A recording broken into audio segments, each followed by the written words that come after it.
It's fun to talk about, but what ain't fun is the fact that you got to lay down with that healthy man every night. Okay, after a while, your hip is gonna start hurting, girl.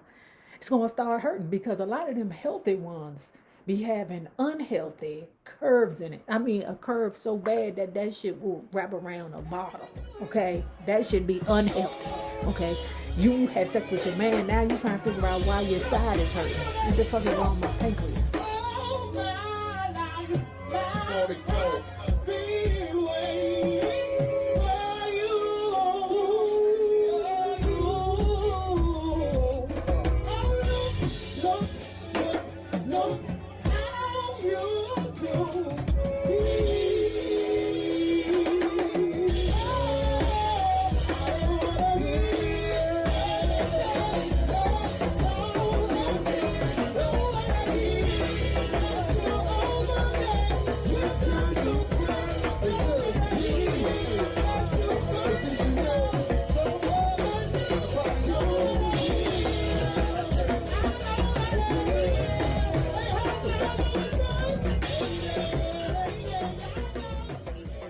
Well, hello there, love bugs.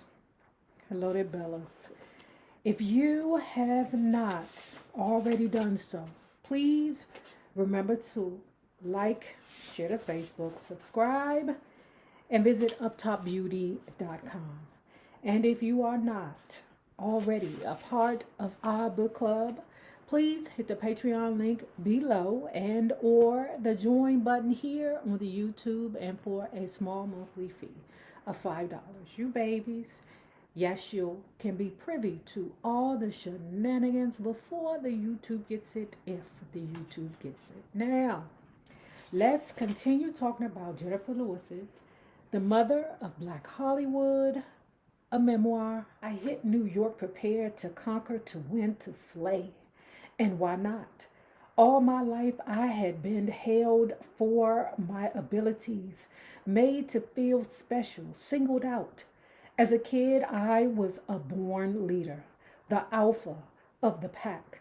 In high school, I ruled as a class president and captain of the cheerleading squad. At Webster, I had dominated the theater department. I was a standout even in my first professional job. When I took a sabbatical during sophomore year to tour the country performing in a vaudeville style venue, baggy pants, I was hell bent on first conquering Broadway, figuring Hollywood would come later. Black Broadway was at its height. The late 1970s had seen a string of successful African American themed shows such as The Wiz, Ain't Misbehavin', Don't Bother Me, I Can't Cope, and Bubbling Brand Sugar. I was a Midwestern girl who found New York City thrilling, but absolutely overwhelming. I had been there a couple of times before, but for only a few days. I mean, I was street smart and knew how to watch my back, but still, it was a huge culture shock. Nobody spoke to each other. You know what? One time, forgive me, guys, this one's going to be quick. When I went to New York, I want to say within like maybe the past 10 years, I was there to see a concert. I forget what area I was in, but it was an outdoor concert. It was really fun. And then some fast walking mother fuckers. You hear me? I don't understand why y'all walk so fast, and then nobody wants to use an Uber or get in a cab or nothing. You niggas, and I thought that DC was a walking town, but New York, y'all fast running mother. Like I would say the difference between DC and New York is that it's like basically y'all are walking so fast, y'all niggas need to be in the Olympics. Okay? But in DC, we strollers. You know what I'm saying? We get up so that we can stop, have fun, play, have jokes, but you niggas in New York, y'all trying to hurry up and get somewhere. DC, we will walk, we will go, but goddamn, we make sure that there's enough time for us to act a nigga along the way. I was used to saying good morning to total strangers, but New Yorkers didn't even make eye contact. Y'all some rude mothers up there. That's all I had to say, okay? From day one in the Big Apple, I was swept into the whirlwind life of an inspiring actress driven by my dreams. Shoulders back, titties first. Every day rushing to auditions all over Manhattan and one or two dance classes at Frank Hatcher's famous studios at Broadway and 55th Street. So while she's there, she's taking in all the sights of New York, and experiencing life in that moment, right? While she's there, thinking or rethinking some events that happened to her, she's talking about the time that she was so disappointed that she didn't get Saturday Night Live. Ninja, are you kidding me? You ninjas was too stupid to hire Jennifer Lewis? Why? What is the answer? What did she's like funnier than any woman that has ever been on Saturday Night Live, except for Minnie Riperton's daughter. I love her. What's her name? Maya Rudolph. That there ain't nobody better than Maya Rudolph to me. When I first hit town, fresh from college, I was sobered by the competition, especially in dance class. Y'all, they came from the four corners of the nation, and they were the best. The mother hunchies of mother hunchies. They danced like Shaka Funka Googler's children, like kings and queens. They were long and they were graceful. The Adonises and Aphrodites of Juilliard. They stared at themselves in the wall mirrors like they owned the world. They walked in first position. They wore tights to show their perfectly formed muscles. They were beautiful and gods almost. I felt doubt, concern. Okay, I was losing it and called my mother. Sobbing from a payphone behind the Lunar Fontaine Theater on 46th Street. Mama, everybody wants to be a star up here in New York. Who knew all these other people were going to be here, chasing the same dream as me? Oh my God, it's all too big, Mama, I wailed. There are so many of them, and they're all so good. Part of me wanted to give up and run home, but quit. Me? Fortunately, the bigger part of me knew I was on the right track. And this part right here is so cute, right? So one of her first auditions was for an out-of-town production. It was called Daddy Goodness, starring Clifton Davis. You know Clifton Davis. That's the Reverend from Amen. Ooh, he has always been fine. She there, right? She auditioning. One of the other girls who auditioned for the show was Sheryl Ralph. We know the beautiful Sheryl Ralph that is Moesha's mama, and she played in Dreamgirls. So they're both there, right? They hit it off immediately, okay?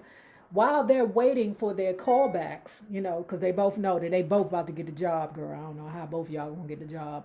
Well, I mean, it is a play. But anyway, they sitting there, they eating banana splits and, I don't know, chocolate chip cookies, whatever the case may be, right? Neither one got the job. But from that point on, Sheryl Ralph was one of her best friends. In fact, she was a bridesmaid in Sheryl Ralph's second marriage. I was living temporarily with my college boyfriend, Miguel, and his mother in Brooklyn, in their 44th walk-up above a karate dojo on the corner of Flatbush Avenue in St. Mark's. Miguel was perhaps to this day the one true love of my life. We had been together during my first 2 years at Webster, but it was off and on because my love life in college had a lot of moving parts. Dude, Miguel is everything to her, and then some, And I had caught my wife at like 30 years old. She was just getting out of nursing school. She was young. She was tender. She probably been like 20 or 21, something like that. And, it was just something just not quite there for me. But I was still very young, chasing excitement and not love. So a lot of times me and my wife were on and off. you know. And when she talks about how, what's this last line say? It was off and on because my love life in college had a lot of moving parts. Okay, moving parts mean moving dicks. Sometimes love gets in the way of what you want to touch. Okay, so okay, love, I'm gonna put you over there and you sit right there until I come back for you. But I always found my way back to Miguel. He was born and raised in the Dominican Republic. He was a brilliant man who held 2 master's degrees, and when we met, Miguel was at Webster working on his PhD in math, no less.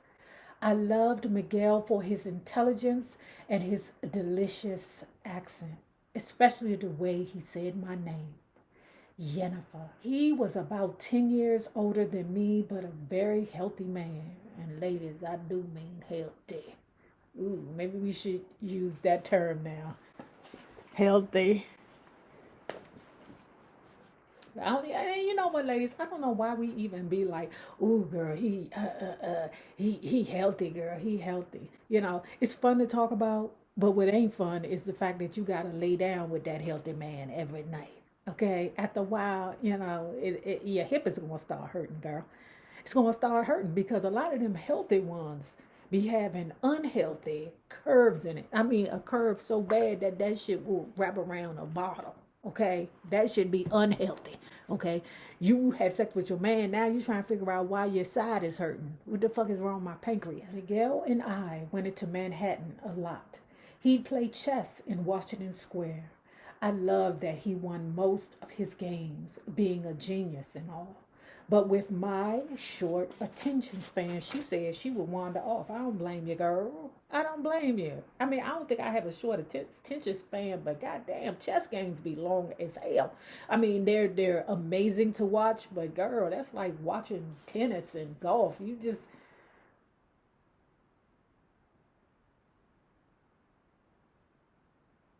I would wander off and go watch the street artists in the middle of the square. I liked their raw, natural style. It was there that I first met Phyllis Yvonne Stickney, who later played my daughter Aileen in What's Love Got to Do with It. She was so captivating, talking politics in her red, black, and green turban. I have always been attracted to intelligent people, to find them fascinating because I just didn't pay as much attention in school as I ought to have. If it wasn't about music or movies, I really didn't see what it had to do with me. I couldn't marry him or anyone else. I had already taken a husband, New York City itself. We were the perfect couple. I've always been dramatic, and New York matched my extraness. The city was extreme, and so was I. Everything about New York seemed over the top, like me. Y'all know I'm loud. The entire city seemed to vibrate at my frequency, propelling me to reach for more, more, more. This was the relationship I wanted, though. I loved Miguel deeply. His proposal didn't stand a chance. I keep forgetting we're not in love anymore. Hey, we keep forgetting things will never be the same again. I keep forgetting how you made it so clear. I keep forgetting. She's talking about the happenstances in New York, the situations that made her her. Her being taught and her teaching. Okay, this one right here is profound, and I think it is a better way of me to answer this question. Okay, because I've been asked this question several times, right? So anyway, she's sitting in the lobby and she's preparing to do a movie with Meryl Streep called Mother, Courage, and Her Children. Okay, she says a young black man came and sat down next to her in a huff. Say, can I ask you a question? Yes.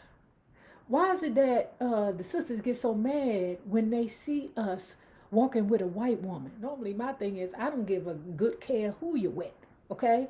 I don't care what you are. But if you a black man that exclusively dates white women, then they can have you, brother. You're not for us anyway. You know what I'm saying? Because you've been groomed to deal with the Karens of the world. You know, black women, we don't know how to be Karens. We carry Karen repellent in our pocketbooks, okay?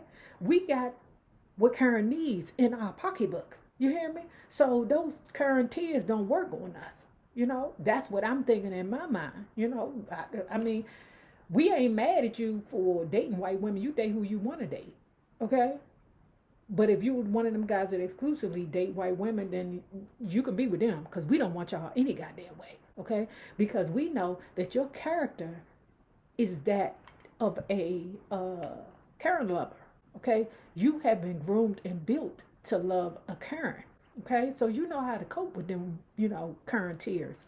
Us, on the other hand, we don't have Karen tears. We don't have that. We're not allowed to have Karen tears. You know, what we do have is some Karen repellent in our purse, and we will spray you bitches at any opportunity. The way that Jennifer Lewis explained it to the young man was this.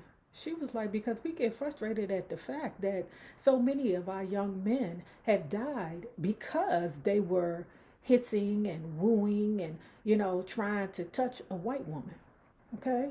So many of y'all were killed brutally, hung, humiliated, because y'all thought it was funny to, you know, ooh, at a white woman. You can't do that. And then after y'all were brutally beaten and whatever it was that happened to you that, you know, white America decided to do with you for hissing at his woman, we, as black women, do, okay, baby. Okay. We took you down from them trees. We dragged your bodies home from off the streets.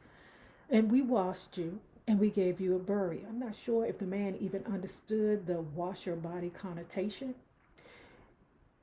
But even though the black man had humiliated us by dying for a white woman who would never probably be with them anyway, we still left them with dignity and washed their body clean.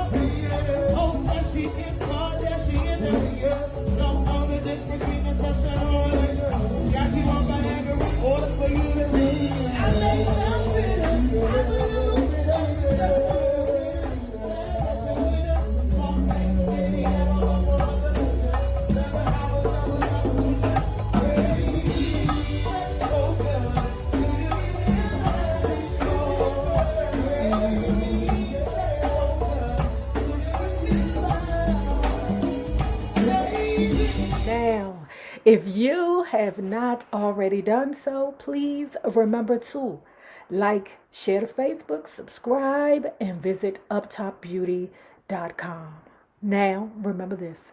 The same people that you meet on the way up will always be the same people that you meet on the way down, my naysayers, my patron loves. You babies, have a good one. Peace.